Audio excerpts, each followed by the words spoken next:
네, 다음 금융위원회. 네, 보고 드리겠습니다. 금융위원회는 지속적인 자금 공급을 통해 사회연대 경제조직 활성화를 뒷받침하고 있습니다. 세 가지 축인데요. 자금 공급은 첫 번째는 정책금융기관을 통해서 마중물 역할을 강화하고 있습니다. 구체적으로는 미소금융을 통해 사회연대 경제조직 대출을 계속 확대해 나가고 있고요. 두 번째로는 신용보증기금이 별도의 프로그램인 사회연대 경제조직 전용 보증 프로그램이 있는데 우대 보증도 더 높이고 공급량도 더 늘려나가도록 하겠습니다. 네, 두 번째는 상호금융입니다. 신협, 농협, 축협인데 여기는 말 그대로 협동조합이기 때문에 본연의 기능을 통해서 자금 공급을 더 확대하겠습니다. 특히 신협 같은 경우는 중앙회에 사회적 경제지원기금 100억 원을 이미 조성을 했고요. 이 돈을 통해서 지금 계속해서 지원을 확대해 나가고 있습니다. 그다음에 개별 신협 차원에서도 이 사회적 경제 조직에게 출자할 수 있도록 그 법적 근거를 만들 수 있도록 지금 법안 국회에서 지금 노력하고 있습니다. 세 번째는 민간의 힘입니다. 그래서 민간이 대출뿐만 아니라 투자, 지금 성장사다리 펀드에서 사회투자 펀드가 있는데 이 펀드를 통해서 사회적으로 가치 있는 분야에 계속해서 투자를 확대해 나가도록 하겠습니다. 가장 대표적인 예가 살펴보니까 고요한 모빌리티라고 해서 청각 장애인분들을 기사로 고용해서 택시회사를 운영하는 건데 굉장히 성과도 있고 투자도 많이 성공적입니다. 네, 마지막으로는 은행이라든지 기존 금융기관들도 사회연대 조직에 자금을 좀 공급할 수 있도록 인센티브나 규제 이런 제도들도 좀 바꿔가도록 하겠습니다. 네, 이상입니다. 그 마지막에 말씀하신 게 제일 중요한 부분 같거든요. 그 민간 금융기관들 제가 계속 반복적으로 얘기를 하는데 금융이라고 하는 것은 개인이 돈 모아가지고 돈을 빌려주거나 아니면 그야말로 자기가 예금 받아가지고 하는 것도 있지만 사실은 매우 중요한 건 국가 발권력을 활용하는 거잖아요. 근데 거기서 기본적으로 공공적 영업을 하는 건데 독점이고 사실은 인가를 제한하잖아요. 독점 또는 과점이잖아요. 과점.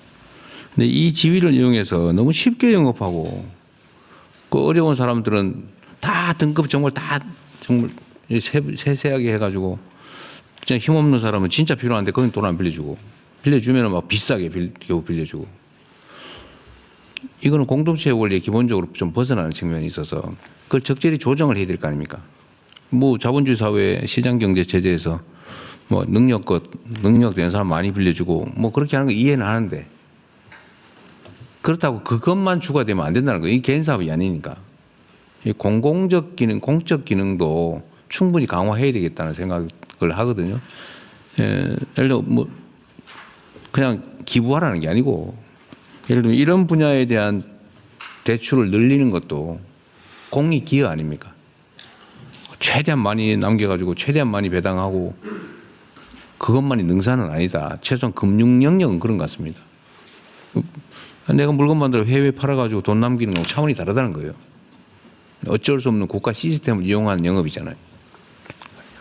그래서 여기는 공적 기능을 최대한 좀 강화하도록 하고 그냥 선의에 기대는 것도 필요하겠지만 제도화하는 것도 많이 고민해야 될 것 같아요. 좀 다른 나라는 어떻게 하는지 좀 연구도 좀 많이 하시고 잘 하시겠지만 어쨌든 계속 드는 안타까움은 국가의 국민들의 비전 늘어나가는데 이자 뭐 좀 올리려고 그러니까 그 가계 부담이 커진다고 막 걱정 난리 아닙니까?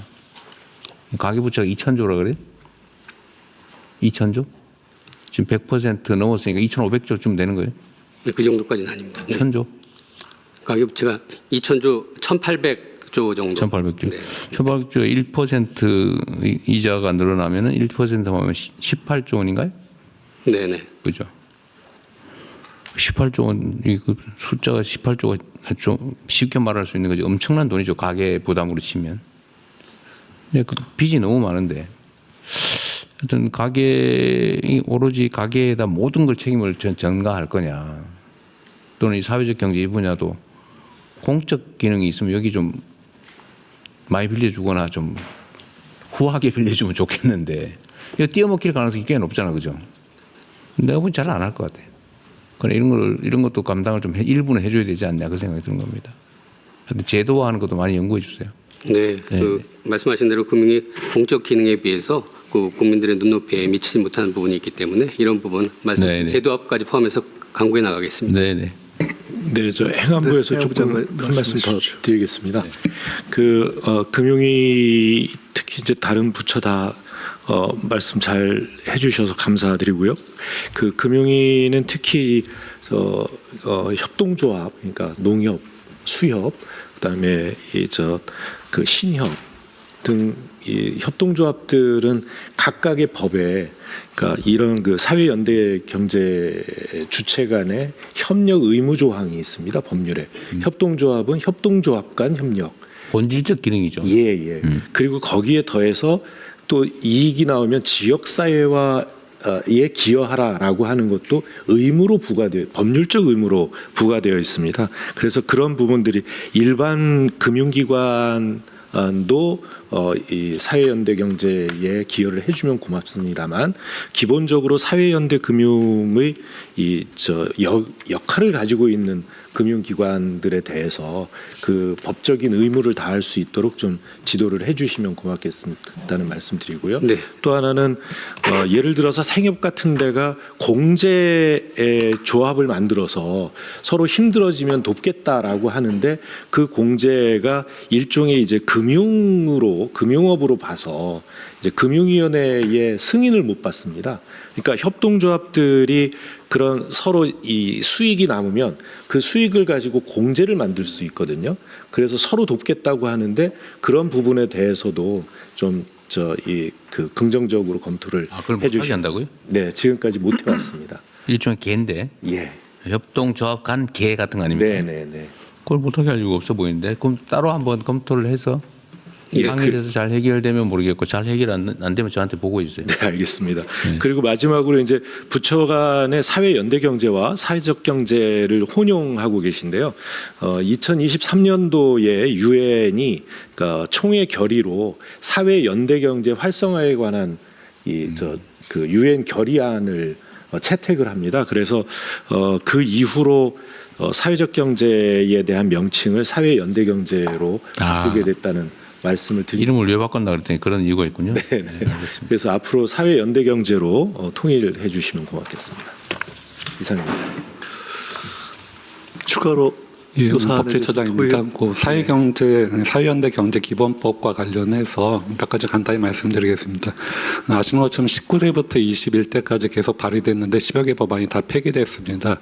주요 세 가지가 문제가 이제 지적이 되고 있는데 일단 개별법들이 다 있는데 그러니까 사회적 기업 육성법, 그다음에 협동조합 기본법, 마을기업법 다 있는데 이게 결국 옥상옥이 되는 거 아니냐. 그리고 그 규율 대상과 관련해서 농협, 수협, 그리고 신협, 새마을 금고까지 그러니까 사실상 금융기관이 돼버린 이런 그 기관들까지도 규율 대상으로 하는데 이런 기관들의 경우에는 사실은 재무 건전성 추구하는 것이 오히려 더 중요할 수도 있는데 여기에다 포섭해서 규율을 하게 되면은 규율 방향이 흐트러지게 되는 문제점이 있다는 것이 지적되고 있습니다. 또 마지막으로 그 주관 그 부처와 관련해서 현재 지금 현재 국회에 제출되어 있는 법안이 세 가지가 있는데 주관 부서가 기획재정부 장관으로 되어 있는 게 2개이고 하나는 중소벤처 장관으로 되어 있습니다.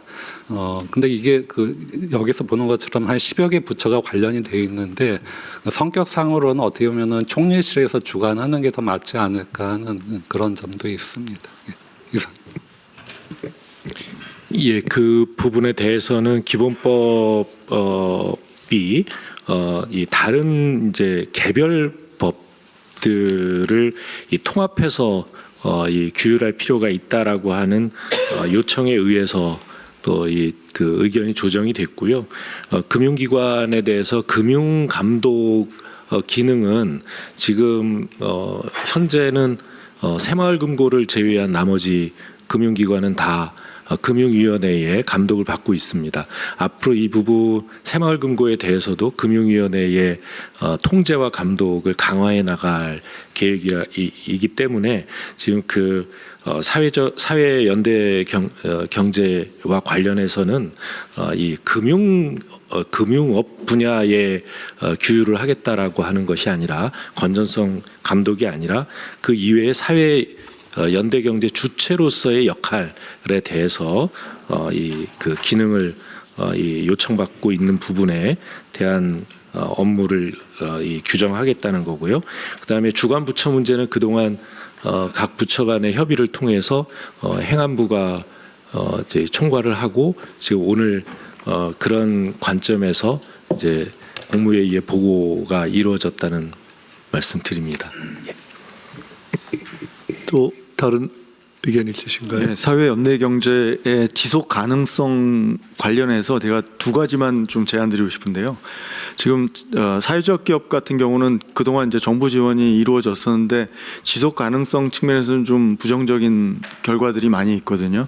반면에 이제 협동조합 같은 경우는 상당히 지속 가능하게 유지되고 있고, 여기는 이제 좀 지배 구조 중심의 카테고리다 보니까 영리 추구를 좀 효율적으로 하는 면도 있는 것 같고요. 그래서 저는 이제 일단 이렇게 여러 유형의 대안적 기업 형태가 이제 하나의 카테고리로 사회연대 경제로 이제 포괄된 걸 굉장히 바람직한 방향이라고 생각하고요.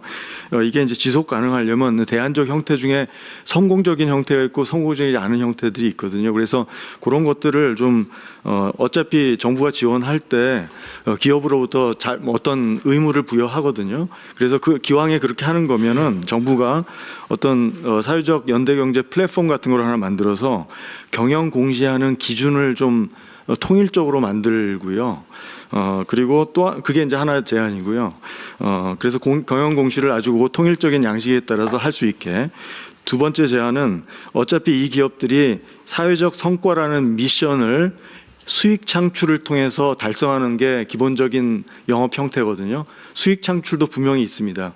그러니까 사회적 성과라는 미션을 수익 창출로 달성하는데 그러려면 사회적 성과에 대한 표준이 좀 필요하다고 생각합니다. 그래서 우리가 그린 텍사노미 같은 거, 그리고 ESG 공시 표준, 이런 것들이 요 사회적 연대 경제에 만들어지면 좋을 것 같습니다. 사회적 성과에 대한 어떤 체계를 좀 만들어서 만들 것을 제안드립니다. 네.